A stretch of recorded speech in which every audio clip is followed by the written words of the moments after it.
Hello students, आज बात करेंगे अपन कंजर्वेशंस ऑफ नेचुरल रिसोर्सेज। जो नेचुरल रिसोर्सेज हैं उनका किस प्रकार से कंजर्वेशन किया जाना चाहिए। किसी भी इकोसिस्टम की जो क्रियाशीलता है वो मनुष्य की उत्तरजीविता एवं खुशहाली मुख्य रूप से प्राकृतिक जो रिसोर्सेज हैं उनके ऊपर डिपेंड करती है, जैसे खनिज, जल, भूमि, ऊर्जा आदि की उपलब्धता और इनका प्रिजर्वेशन एवं रिसाइकलिंग पर डिपेंड करती है। यदि इन जो रिसोर्सेज हैं इनकी मात्रा असीमित नहीं है, वह कई देशों ने इन जो रिसोर्सेज के सदुपयोग से अपने जो ग्रोस प्रोडक्शन है उसको काफ़ी हद तक बढ़ा दिया है।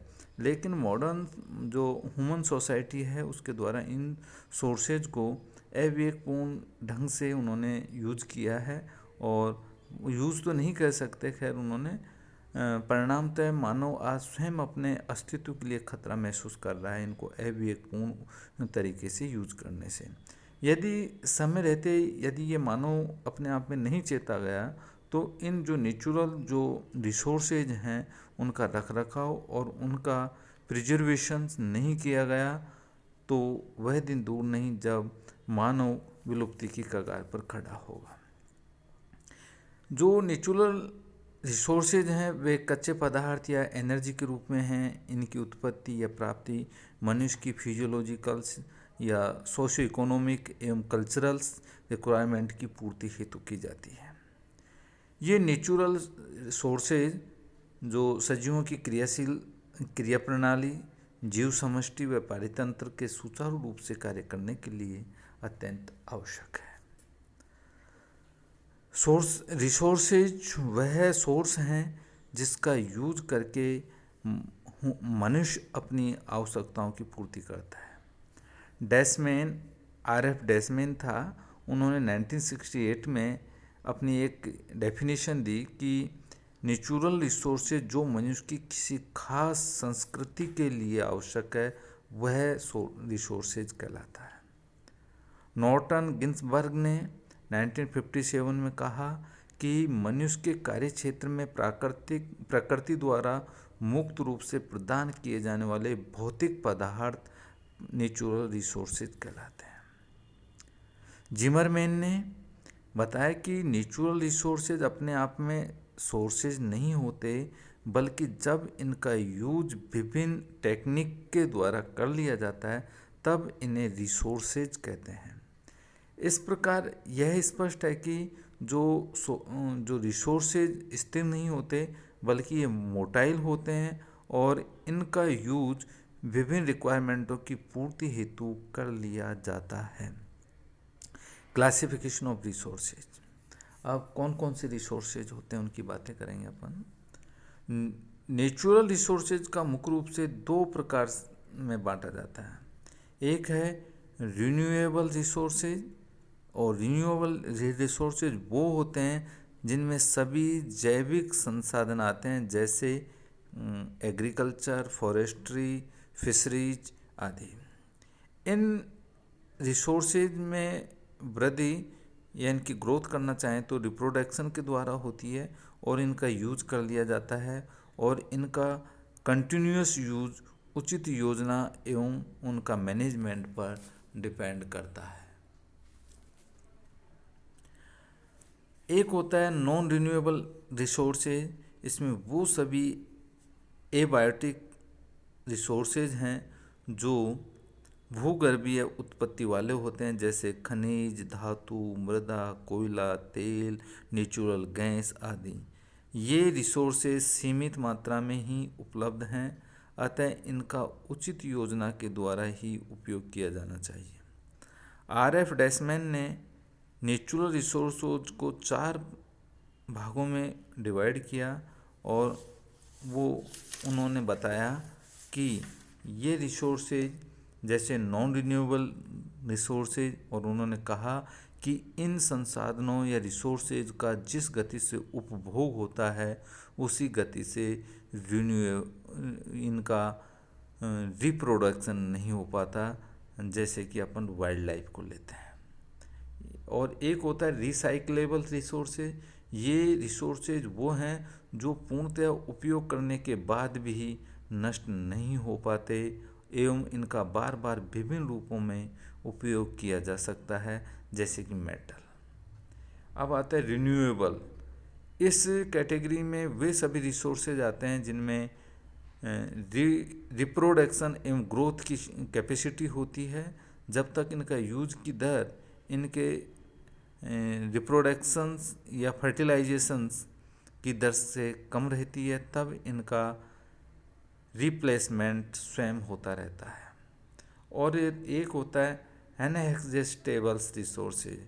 इस कैटेगरी में वो रिसोर्सेज आते हैं जिनका कंटिन्यूअस या सस्टेनेबल उपयोग करने पर भी वह सदैव उपलब्ध रहते हैं, जैसे सनलाइट है, वाटर है, एयर है। तो इस तरीके से इनको अपन डिस्ट्रीब्यूट करते हैं। अब अपन बात करेंगे मैनेजमेंट ऑफ नेचुरल रिसोर्सेज। तो ह्यूमन अपने जीवन यापन के लिए जो नेचुरल रिसोर्सेज पर डिपेंड रहता है, लेकिन ह्यूमन ने अपने निजी स्वार्थ एवं भौतिक सुख सुविधाओं के लिए इन प्राकृतिक संसाधनों का अंधाधुंध दोहन किया है, जिसके परिणाम स्वरूप मानव आज स्वयं विलुप्ति के कगार पर खड़ा है। इस कारण एनवायरमेंट जो स्पेशलिस्ट हैं उन्होंने नेचुरल रिसोर्सेज के कंजर्वेशन को बहुत ज़्यादा महत्व दिया। IUCN international union for conservation of nature के साइंटिस्ट डॉक्टर RF डासमैन ने नेचुरल रिसोर्सेज के कंजर्वेशन इस प्रकार परिभाषित किया। उन्होंने बताया कि वातावरण के विवेकपूर्ण सदुपयोग से मानवीय रहन सहन के लिए उच्च कोटि की सुविधाएं जुटाने की प्रकृति प्राकृतिक संसाधन संरक्षण कहलाती है। नेचुरल रिसोर्सेज के ग्रुप के आधार पर इनका प्रबंधीकरण को भी दो कैटेगरीज में रख सकते हैं। एक है रिन्यूएबल, एक है नॉन रिन्यूएबल।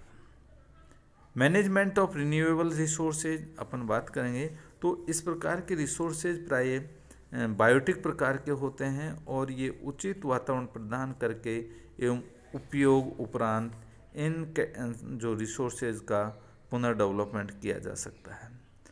विभिन्न जो इनका पुनर्विकास होता है उसमें योग संसाधन जैसे फॉरेस्ट है, वाइल्ड लाइफ है, एक्वाकल्चर एंड मैरीकल्चर्स है और इनमें रेंज मैनेजमेंट के रूप में आते हैं। अब अपन बात करेंगे फॉरेस्ट एंड फॉरेस्ट मैनेजमेंट। तो इस कैटेगरी में अपन देखते हैं कि फॉरेस्ट होता है वो रिसोर्सेज हमारे प्राण रक्षण जीवन दाता है और वनों से हमें फ्यूल, कोल, मेडिसन्स, ऑयल और बहुत सारी मेडिसन्स, लाख है, गोंद है, रबड़, चंदन, इमारती सामान आदि वहाँ से प्राप्त होते हैं।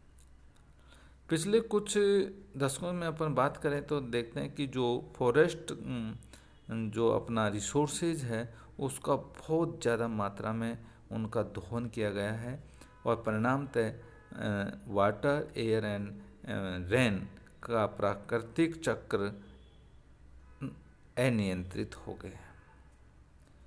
तो इसी तरह से अपन करें कि जो फॉरेस्ट के कंजर्वेशन और डेवलपमेंट के लिए वर्षा काल में प्रतिवर्ष एक फॉरेस्ट महोत्सव मनाया जाता है, जिससे सरकारी और गैर सरकारी जो संस्थाओं द्वारा पौधे लगाए जाते हैं और राज्य सरकार के द्वारा सोशल फॉरेस्ट्री कार्यक्रम चलाया जाता है, जिससे वनों के महत्व, वनों के विकास की चेतना के बारे में जन माध्यम में प्रचार प्रसार किया जाता है और फॉरेस्ट कंजर्वेशन के लिए प्राकृतिक उपयोग और प्रयोग में लाए जा सकते हैं। वनों की अंधाधुंध कटाई को रोकने के लिए सख्त कानून का प्रावधान होना चाहिए। फॉरेस्ट एरिया में मॉडर्न इंडस्ट्रीज का एस्टेब्लिश पर पूर्णतः प्रोहिबिटेड किया जाना चाहिए और जो फॉरेस्ट रेंज हैं उनके विभिन्न जो कंस्ट्रक्शंस प्लान्स हैं उनको बिल्कुल रोक लगा देनी चाहिए। फॉरेस्ट डेवलपमेंट के लिए सभी जो प्रोग्राम्स हैं उनको प्राथमिकता दी जानी चाहिए। फॉरेस्ट कंजर्वेशन एवं डेवलपमेंट प्रोग्राम को स्कूल एजुकेशन का जो सिलेबस है उसमें लागू किया जाना चाहिए। डिस्ट्रिक्ट लेवल पर वन चेतना केंद्रों की स्थापना की चाहिए जिससे कि वहाँ पर फॉरेस्ट के कंजर्वेशन एवं डेवलपमेंट के लिए अभियान चलाना जाए। प्रत्येक साल वन महोत्सव पखवाड़ा आयोजित किया जाना चाहिए, जिससे सभी गवर्नमेंट्स एंड एनजीओज के द्वारा प्लांटेशन किया जाना चाहिए। उसके लिए एक अभियान चलाया जाना चाहिए, जिससे कि उनकी संख्या ज़्यादा से ज़्यादा